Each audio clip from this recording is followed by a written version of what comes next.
Time to make some updates to the table saw, and first up I'm going to change the outfeed table from this to this. Let's get started. So last year I picked up this unisaw off a marketplace to replace my old contractor saw, and I knew I wasn't going to use it exactly the way it was, but I wasn't 100% sure how I wanted to change it, so I just brought it home, pretty much set it up here the way the previous owner had it. On the bright side, there's a little bit of storage out on the end. He'd installed a router lift into the extension wing, and he built an outfeed table off the backside. Now the downside of that is the router lift really didn't work that well, and for some reason when he built the outfeed table, he decided to cut the framework off that holds the extension wing, so the wing is actually held on with a clamp on the backside right at the moment. So I'm going to do this in stages, and the first part we're going to tackle is going to be the outfeed tables. I'm going to build that as a freestanding piece that's not actually going to be attached to the saw anymore, so I don't have to disassemble the whole fence system in order to work on that part. So what I've been doing here so far is just cutting out strips of plywood to build the legs for the table. I went round and round the design for these legs and, well, honestly the whole table itself, but I finally came up with this. And of course, after all the overthinking, I may have actually confused myself on this one. Oops. Let's try that again.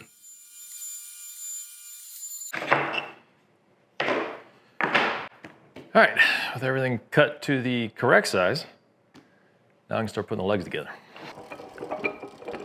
The legs are going to be 3.5-inch boxes so that they're big enough for the caster and their mounting plate. The inside of the legs will only come up to the bottom of the cabinet box so that the box can sit on top of them, while the outside goes all the way up for a more solid attachment and a little more support for the top. This will all make more sense once it's together, hopefully.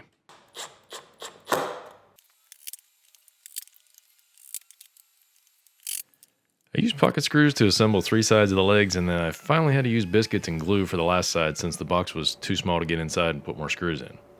Let that sit overnight, came back in the morning and finished up the legs.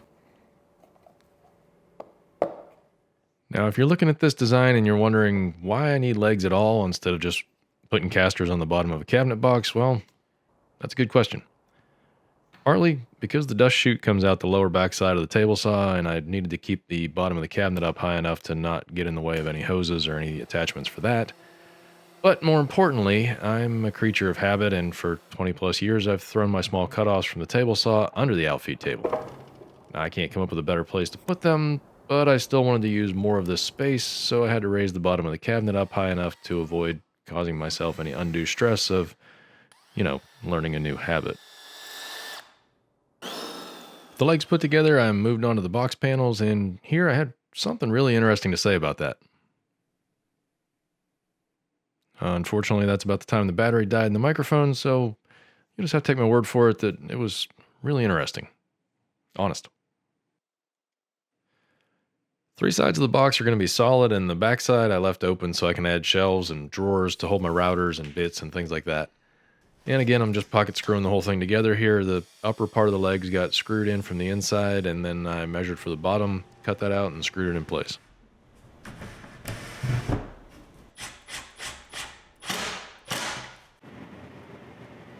Alright, so these casters are actually rated at 1,000 pounds a piece, so I think I should be okay with whatever I need to do on this thing. The cool thing about these are they have this ratcheting mechanism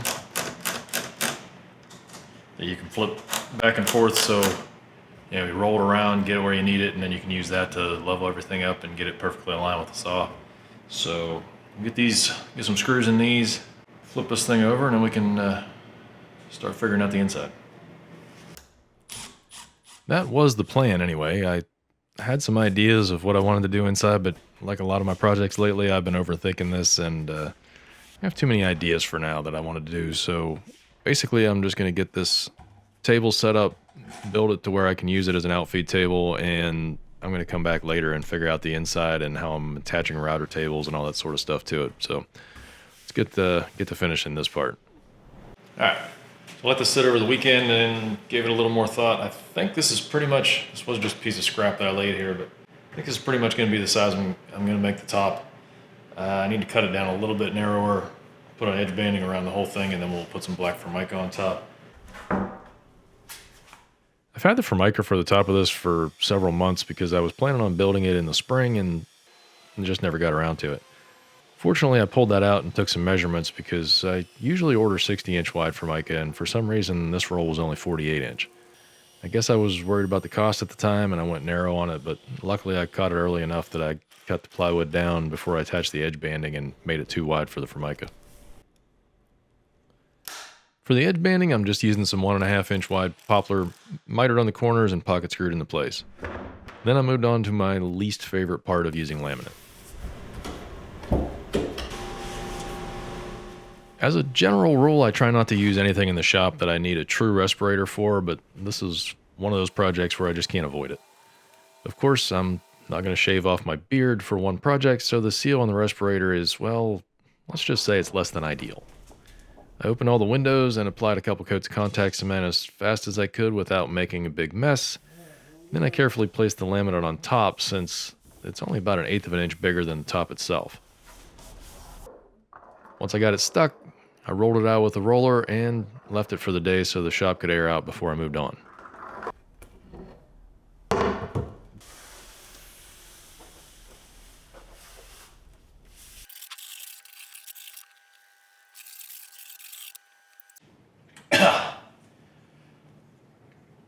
We'll be back later. Stuff's nasty. After things had aired out overnight, I went back in and used a flush trim bit to cut the laminate down to size, and then I went back over with a chamfer bit just to knock off the sharp edges. I gave some more thought to the inside, and I still couldn't decide how I wanted to divide it up, so I finally just said screw it. Like, literally, I just screwed the top down and I moved on. I need the outfeed table in place, but I really don't need the rest of it done right now, so I'll just use it as it is, and eventually I'll figure out the rest. Hopefully not 10 years from now, but we'll just have to wait and see. One last thing I needed to add were these slots that match up with the miter slots on the table saw. This way I have clearance for all the miter gauges and sleds and jigs that I use. I gave myself just a little extra width and depth for clearance, and then I cut them out using a 1/2-inch flat bottom pattern bit on the router. With the slots all cut out, I rolled the table into place and used the leveling feet to get it lined up with the table saw top all the way around. Once I get the rest of the design figured out, I'll come back and finish this up one day, so stay tuned for that in a future episode.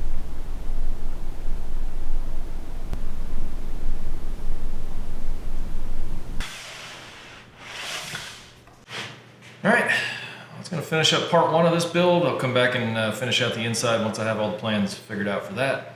In the meantime, if you want to see more content like this, go ahead and click on one of these videos over here and check that out. See you on the next one. Thanks for watching.